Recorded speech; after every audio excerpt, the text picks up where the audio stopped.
Greetings and welcome to another video of the Hindu vocab series. My name is Prashant Dhawan. So without wasting a single moment because time is of the essence, let us begin. देखिए शुरुआत करते हैं इस phrasal verb से. Made of काफ़ी interesting phrasal verb है. देखिए made of का मतलब होता है कि भागना, खासकर जब आपने कोई चीज़ चोरी करी है उसको लेकर भागना, दौड़ जाना. ठीक है, चोरी की चीज़ के साथ. तो सीधी सी बात है, चोरों पर ज़्यादातर ये यूज़ करते हैं ये फ्रेजल वर्ब. और भी जगह यूज़ कर सकते हैं, जैसे फॉर एग्जाम्पल तो जैसे यहाँ पे द हिंदू में यूज़ किया है. इन्होंने यहाँ पे इंसर्जेंट्स के बारे में बात कर रहे हैं कि उन्होंने काफ़ी एक जगह पे अटैक किया मोटार्स के साथ, arrows mounted with explosive heads, इस सब के साथ अटैक किया. और उसके बाद जो फोर्सेस थी वहाँ पे, गवर्नमेंट की फोर्सेस थी, उनके वेपन्स और रेडियो सेट्स लेकर भाग गए. मेड ऑफ का मतलब जो उनके वेपन्स थे और रेडियो सेट्स थे ये उठाकर वो भाग गए.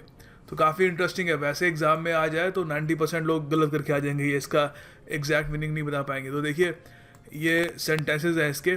Before I could realise what was happening the thieves made off with my bag. इससे पहले कि मुझे पता लगता कि आखिर हो क्या रहा है, जो चोर थे मेरे बैग को पकड़ के बस भाग लिए. आप ये भी कह सकते हो the looters made off with all the laptops that were in the computer store. ठीक है, तो देखो आपको ये याद रखना है, यहाँ पे मेड है ना, तो इसे ये मत समझ लेना कि इसका मतलब कुछ और होगा. मेड ऑफ का आपको याद करना पड़ेगा, कोई और तरीका नहीं है इसका. मेड ऑफ मतलब कोई चोरी की हुई चीज़ लेके भागना. एक बहुत ही ज़्यादा इंपॉर्टेंट फ्रेजल वर्ब है. Phrasal verbs are becoming more and more important in your comparative examinations. देखिए अगला शब्द है गॉन्ट. गॉन्ट एडजेक्टिव है. इसका अर्थ होता है दुबला पतला. ठीक है, कोई बहुत ही ज़्यादा स्किनी हो, बहुत ही ज़्यादा पतला हो, ठीक है, साइज ज़ीरो हो, तो बोनी हो, एंगुलर हो, लीन हो, तो हम उसको कह सकते हैं कि गॉन्ट है. तो यहाँ पर कुछ सेंटेंसेस है. She was very gaunt and fairly pale but her personality the glowing stars. तो यहाँ पे मुझे कैमरन डियाज की याद आती है, बहुत ही फेमस हॉलीवुड एक्ट्रेस हैं, काफ़ी पतली दुबली सी हैं, काफ़ी गॉन्ट है, मगर उनकी पर्सनैलिटी काफ़ी it's like glowing stars.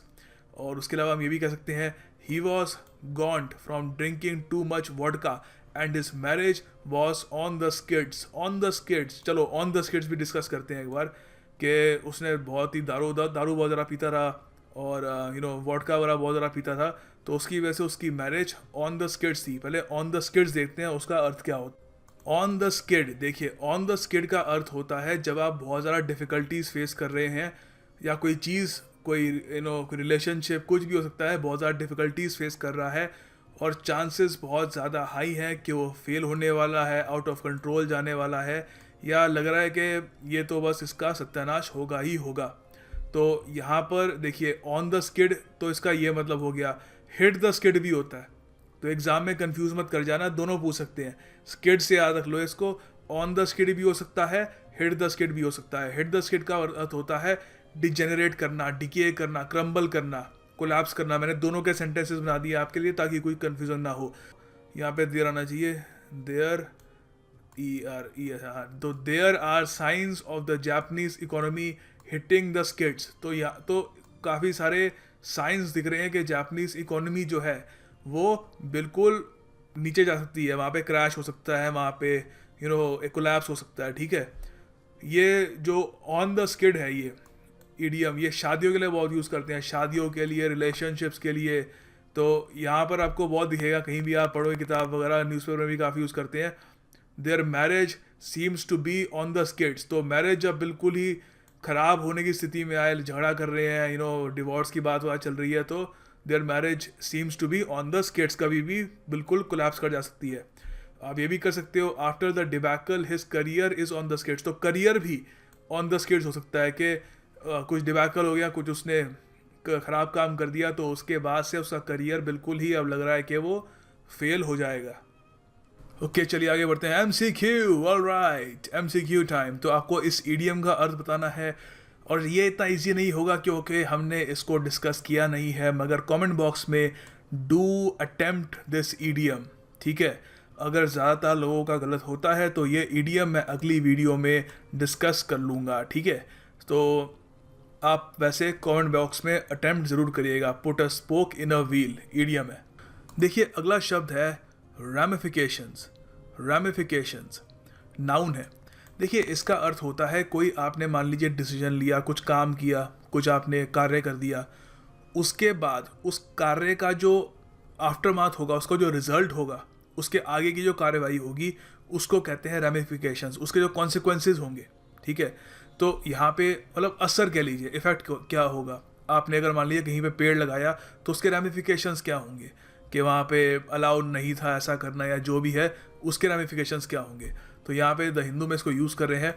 This is a very significant judgement, one with important ramifications for the UN, for the International Court of Justice and for the international community. Okay, तो देखो यहाँ पर कह रहे हैं कि कोई जजमेंट पास की गई, ठीक है, जजमेंट दी गई, तो जजमेंट तो दे दी, मगर जजमेंट के बाद जो कॉन्सिक्वेंसेज होंगे, जो उसके नतीजे होंगे, वो UN को, इंटरनेशनल कोर्ट ऑफ जस्टिस को और इंटरनेशनल कम्युनिटी को वो झेलने होंगे।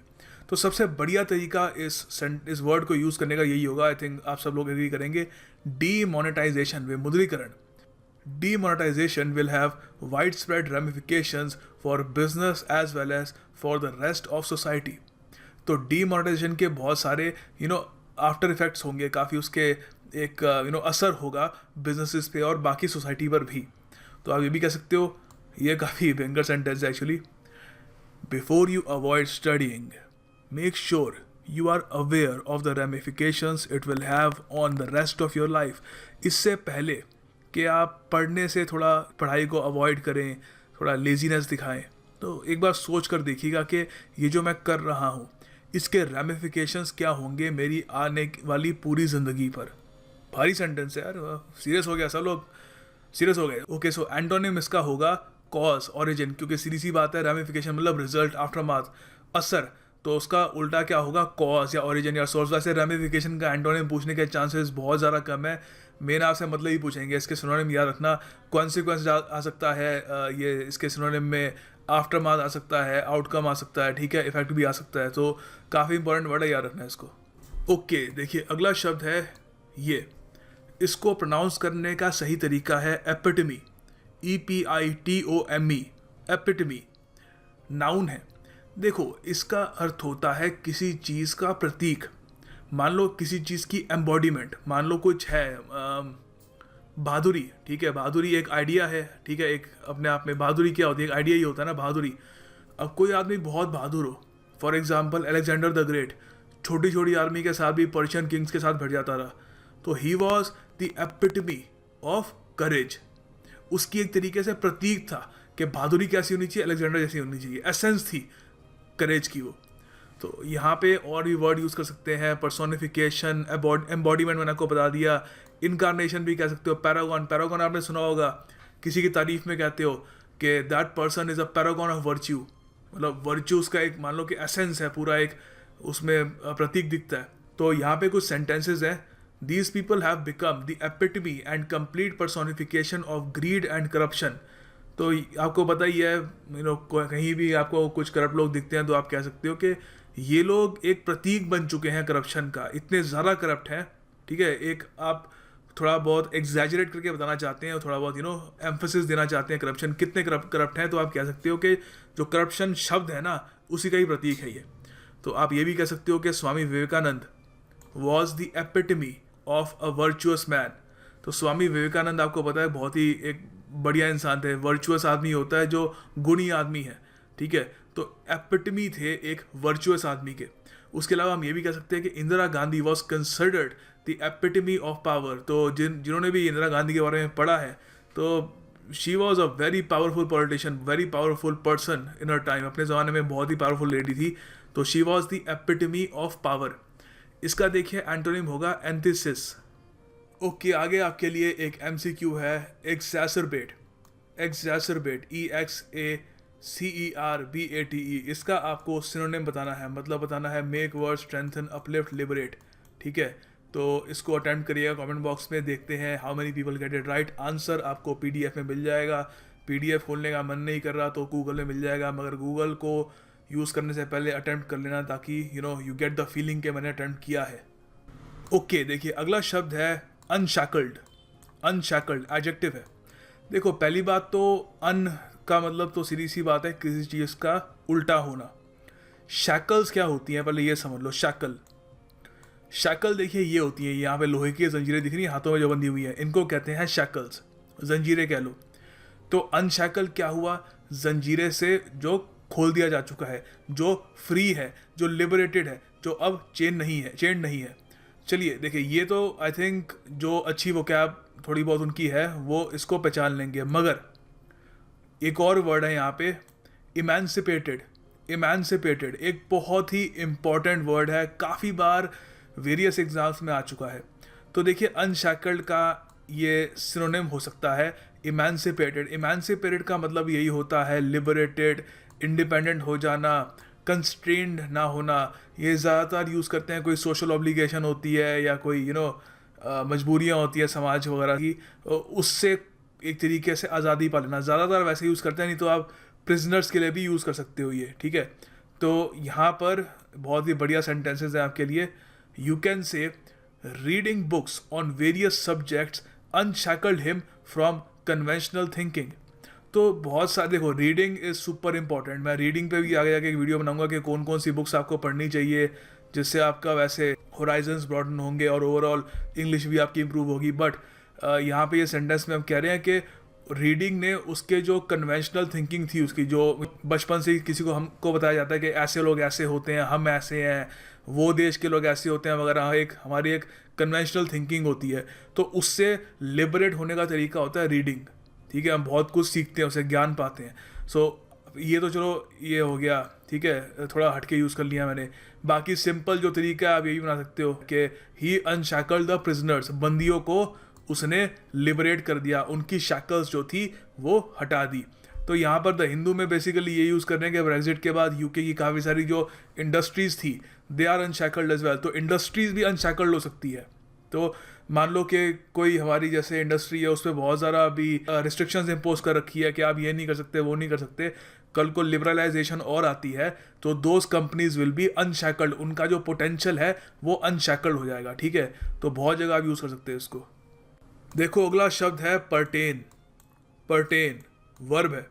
इसका अर्थ होता है किसी चीज़ से कंसर्न होना या कनेक्टेड होना या रिलेटेड होना, और या ये भी कह सकते हो कि किसी चीज़ से रेलेवेंस होना। हिंदी में सीधा सीधा आप कह सकते हो संबंध होना। अब ये वर्ब है, ठीक है। तो पहले इसका जो सेंटेंस कैसे बनाने हैं वो समझा देता हूँ, नहीं तो उसमें दिक्कत आएगी। सेंटेंस में आप ये कह सकते हो, I asked her various simple questions pertaining to her profession. मैंने उनसे बहुत सारे सवाल पूछे, सिंपल सवाल पूछे जो उनका जो प्रोफेशन है उससे रिलेटेड थे। तो मान लो अगर वो एक डॉक्टर थी तो ये पूछे गए कि आप कौन कौन सी मेडिसिन रिकमेंड करते हो, आपने पढ़ाई कहाँ से करी है वगैरह सब, ठीक है। तो ये फिर दूसरा सेंटेंस यही बना सकते हैं हम, a reward has been offered for information pertaining to the incident. कोई इंसिडेंट हुआ तो उससे रिलेटेड, उसकी रेलिवेंस की कोई अगर इन्फॉर्मेशन मिलती है, उससे पर्टेनिंग कोई इन्फॉर्मेशन मिलती है, उसके लिए रिवॉर्ड ऑफर की गई है, ठीक है। तो याद रखिएगा पर्टेनिंग।